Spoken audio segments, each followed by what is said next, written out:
विद्यार्थीहरू, आज हाम्रो प्रिय संरक्षक सेन्ट जन बस्को चर्चमा सन्त जन बस्कोको फिस्ट डे मनाउन एकत्र भएको यो पवित्र अवसरमा म तपाईहरु सबैलाई हृदयदेखि स्वागत गर्दछु।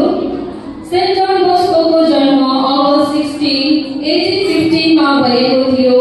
सेन्ट जन बस्को गरिब परिवारमा जन्मनु भएको थियो र सानो उमेरमै आफ्ना पिता गुमाउनुभयो। बाल्यकालदेखि नै परमेश्वरले उहाँलाई एक विशेष सपना देखाउनुभयो, जहाँ युवाहरूलाई माया, समझदारी र विश्वासको मार्गबाट परमेश्वरतिर जोडाउनु पर्छ भन्ने सन्देश थियो। मेरी हेल्प अफ क्रिस्चियन प्रति गहिरो विश्वास राखेर जन बस्कोले गरिब र उपजित युवाहरूको आत्मिक, नैतिक र सामाजिक विकासको लागि आफ्नो जीवनमा समर्पण गर्नुभयो।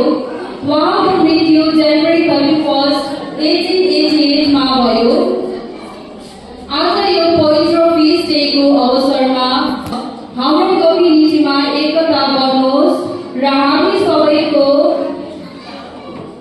सबै उहाँको मूल्यहरूलाई